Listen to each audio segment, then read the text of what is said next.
네, 안녕하세요. 네, 소개받은 주식회사 트윈니의 천홍석 대표입니다. 네, 오늘 제가 말씀드릴 내용은 짧지만 자율주행 로봇의 시장, 기술적인 부분보다는 시장에 대해서 설명을 드릴 거고요. 현재 시장이 어떤 것들이 있고 앞으로는 시장이 어떤 쪽으로 발전되어 나갈지에 대해서 말씀을 드려보겠습니다. 먼저 회사에 대해서 간단히 소개를 드리면 저희 회사는 대전에 있고요. 대전에서 이제 140명에서 150명 정도 되는 직원들이 일을 하고 있습니다. 예, 높은 기술을 보유를 하고 있고 쌍둥이가 창업해서 회사 이름이 트윈이에요. 예, 카이스트 석박사 출신들이 굉장히 많이 포진되어 있어서 높은 기술력을 확보를 하고 있습니다. 카이스트 석박사들만 한 30여 명 정도 포진되어 있습니다. 예, 자율주행은 목적지까지 스스로 이동하는 것을 이야기를 합니다.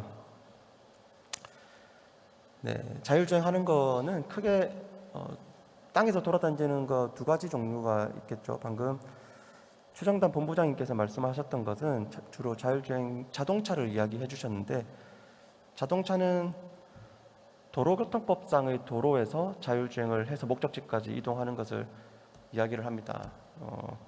도로교통법을 불확실한 환경에서 도로교통법을 지키는 게 가장 큰 이슈이고요.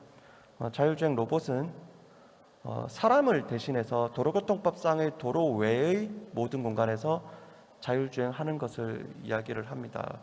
보통 물건을 운반하는 시장이 가장 큰데요. 그래서 물건을 운반하는 곳들은 도로 외의 공간 여기저기서 다 필요합니다. 아파트 단지 내에도 택배가 막 돌아다니고 대학교 캠퍼스도 마찬가지입니다.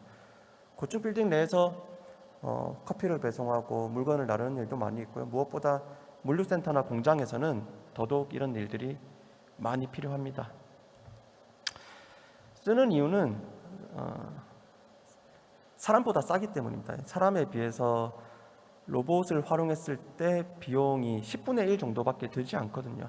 그래서 사람이 물건 나르는 일을 하는 곳은 로봇이 대신하는 것이 비용적인 측면에서 굉장히 유리합니다. 네, 트윈니에서 판매하고 있는 나르고 60하고 사람하고 한번 비교를 해본 건데요.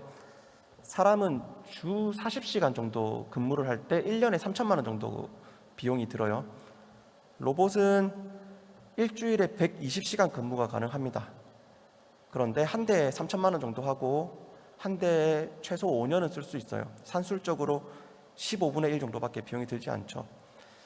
네, 시장에 대해서 설명을 드릴 텐데요. 시장을 크게 세 가지로 쪼개서 설명을 드리겠습니다. 첫 번째는 식당으로 대표되는 현재 활성화되고 있는 시장입니다.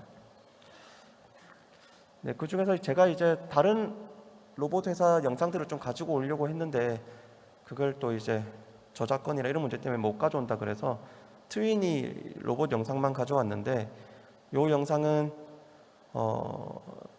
병원입니다. 병원에서 로봇이 자율주행을 하는 거고요. 로봇이 목적지까지 열심히 이동을 하는데 넓고 복잡하더라도 인프라 없이 스스로 길을 찾아가는 기술이 중요한 부분이고요. 트윈이 로봇이 열심히 목적지로 갑니다. 네, 두 번째 시장입니다. 첫 번째 시장은 이미 활성화되어 있는 반면에 두 번째 시장은 조금 더 넓고 복잡하다 보니까 아직 기술적인 측면에서 부족해서 아직 활성화되어 있지 못한 시장이에요. 물류센터나 공장에서 공간이 막 박스가 쌓여 있다가 없어지고 변화도 많고 되게 넓고 되게 복잡하잖아요. 그러다 보니까 기술적으로 인프라 없이 자율주행을 하는 게 조금 더 어려워요. 트윈이는 그런 기술이 굉장히 높은 회사라서 이런 부분 시장에 많이 들어가고 있는데요. 그 중에서도 오더피킹이라고 하는 시장에 로봇이 많이 진입을 하고 있습니다. 오더피킹은 우리가 마트에서 물건을 구매를 하기 위해서 카트에 담아오는 작업과 굉장히 유사한 작업이에요. 고객이 준 오더대로 넓은 물류센터에서 물건을 담아오는 작업을 오더피킹이라고 하고, 워낙 공간이 넓다 보니까 이동하는 데 시간이 많이 걸리고 그래서 비용이 굉장히 크게 발생합니다. 창고 운영 비용의 50% 이상이 오더피킹에서 발생합니다. 사람이 그만큼 많이 투입돼서 일을 한다는 거죠. 마켓컬리 정도 되는 회사의 물류센터에서 하나의 물류센터에서 오더피킹 작업자가 동시간에 1,000명 정도 된다고 합니다. 굉장히 많이 일을 하죠. 결국 사람이 많은 이동을 하기 때문에 인건비가 많이 들어가는 건데요. 이를 저렴한 로봇이 대신해주면 비용이 절감됩니다. 그래서 이동을 대신할 수 있는 자율주행 로봇이 이동을 대신하고 피킹만 사람이 해주는 방식으로 로봇은 활용이 되고 있습니다. 네, 두 가지 방식이 있는데요. 구추 투 펄슨 방식이라는 게 있어요. 물건이 사람에게 와서 로봇이 물건을 이동시켜서 사람에게 오면 사람은 피킹만 하는 겁니다. 그게 구추 투 펄슨 방식이고, 렉을 들어서 사람에게 가져다주는 아마존의 키바가 대표적인 구추 투 펄슨 방식의 자율주행 오더피킹 로봇입니다. 두 번째 방식은 전체 사람이 카트를 끌고 오더피킹을 하기 위해서 돌아다니는 전체 이동을 로봇이 하는데 로봇에 팔이 없으니까 그 피킹을 대신해주기 위해서 사람이 왔다 갔다 거리면서 내 구역에서 나는 과자 존에서 근무를 하는 사람이야. 그러면 그 사람이 로봇이 다니다가 팔이 없어서 멈춰 있으면 거기 가서 과자를 담아주고, 또 저쪽에 멈춰 있으면 가서 담아주는 방식으로 자기가 맡은 존에서만 피킹을 한다. 그래서 존 피킹 방식의 자율주행 로봇이 있습니다. 존 피킹 방식은 기존에 있던 물류 시스템을 그대로 이용할 수 있다는 점에서 좀 더 시장이 크다고 말씀드릴 수 있습니다. 이제 앞으로 좀 더 활발히 열릴 것으로 보이는 것이 생활물류 시장인데요. 생활물류라고 하면 우리가 배민이나 요기요를 통해서 음식이나 음료를 주문하는 시장이라고 줄여서 말씀드릴 수 있고, 대학교 캠퍼스 카이스트 안에 있는 서브웨이가 배민에 등록되어 있지 않아요. 라이더가 거기까지 들어와서 그 위층에 배달을 하기에는 단가가 안 맞기 때문이고, 이런 부분들은 아파트 단지나 그 대학교 캠퍼스뿐만 아니라 고층 빌딩에도 비슷하게 적용되기 때문에 기존에 사람이 라이더가 하던 일을 로봇이 대신해서 한다라고 하면 그런 부분들이 비용이 절감될 수 있습니다.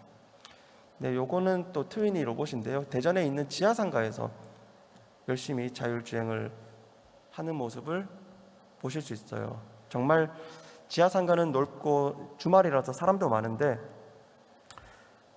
자율주행을 잘 해서 목적지까지 갈 수 있습니다. 이 정도 기술이 이제 확보가 되었기 때문에 기술적인 부분에서는 완전히 확보가 되었다고 할 수 있고, 시장에 진입을 해서 물건을 열심히 팔고 있습니다.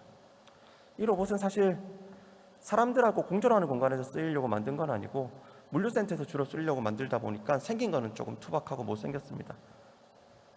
이 로봇을 보고 이제 자율주행 기술력에 대해서 이야기하기보다는 주로 디자인이 쓰레기통 같다, 복사기 같다라는 이야기를 많이 하시더라고요.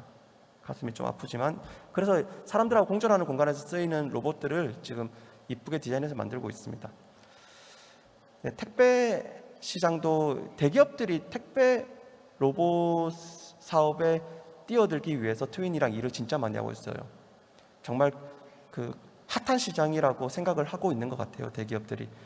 아파트 단지에 가면 이렇게 사람이 배송을 하기 위해서 돌아다니던 것을 이제 스마트 락커 시스템에 넣어두면 로봇이 배송할 수 있도록 하겠다는 겁니다. 기존에 아파트 단지 안에 택배 트럭이 못 가거나 위험해서, 아니면 주어진 시간 안에 전체 물동량을 처리하다 보니 과로사 이슈도 있었는데, 이런 사회적인 이슈도 해결할 수 있습니다.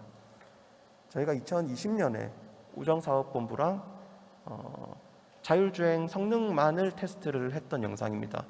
세종시에 있는 아파트에서 열심히 실증을 했었고, 자율주행 기술은 이미 2020년에 완벽하게 확보가 되었습니다.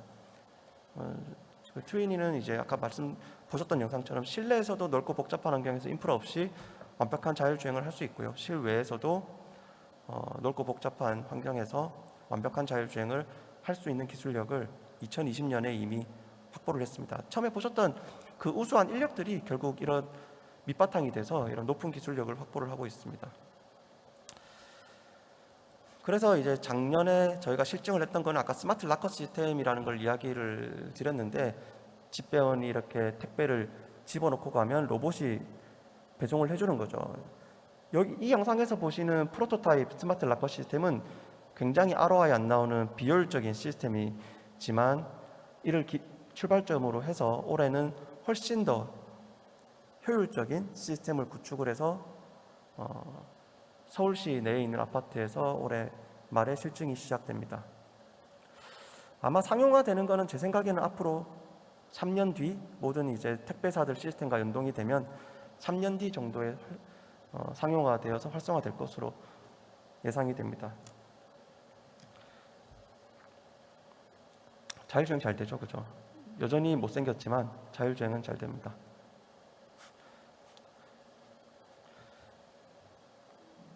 네. 조금 더 감상하고 싶지만 시간이 없으니까 넘어가겠습니다. 자, 그러면 그 자율주행 기술력은 확보가 됐고 로봇을 팔아서 시장을 확대해 나갈 건데 추가적인 비즈니스 모델이 뭐가 있을까를 고민을 많이 했습니다. 이미 확실한 자율주행 기술력은 이제 앞으로 시장을 확대해 나가면 되고 그 다음은 도대체 뭐야? 대한민국 로봇 회사가 글로벌 기업으로 성장하기 위해서 기술력만 1등이면 글로벌 기업으로 성장할 수 없다라는 생각을 가지고 여러 글로벌 기업들을 분석한 결과 테슬라라고 하는 회사가 눈에 띄었는데 이 회사는 전기차를 잘 만들어서 글로벌 기업인 게 아닙니다. 매출은 현대자동차의 절반밖에 되지 않는데 시가총액은 현대차의 30배 가까이 되거든요. 네, 그것은 이 회사가 아까 보셨던 이제 그 웨이모 같은 기업들은 데이터 수집을 위한 전략에서 실패를 했기 때문에 시가총액이 점점 줄어드는데 테슬라는 전기차를 팔아서 전기차가 전 세계에 돌아다니는데 여기에서 수집되는 데이터를 잘 모으고 잘 학습시키고 하는 시스템이 잘 구축되어 있기 때문에 모빌리티 데이터 플랫폼 기업으로서 인식이 높아지면서 글로벌 기업으로 성장을 했습니다. 도로교통법상의 도로에서 테슬라라고 하는 기업이 모빌리티 데이터 플랫폼 기업으로 성장을 해서 글로벌 기업이 된다라고 하면 도로교통법상의 도로 외의 모든 공간에서 가장 자율주행을 잘할 수 있는 대전의 기업 트위니는 아마도 더 큰 기업이 될 수 있는 기회가 되지 않을까. 우리가 수집할 수 있는 지도 데이터를 출발점으로 해서 주변에 고객이 주문하는 데이터, 주변에서 얻어지는 외부 환경 데이터들을 수집을 해서 데이터 기업으로서 성장할 준비를 하면 글로벌 기업으로 성장할 수 있을 것 같습니다. 네, 감사합니다.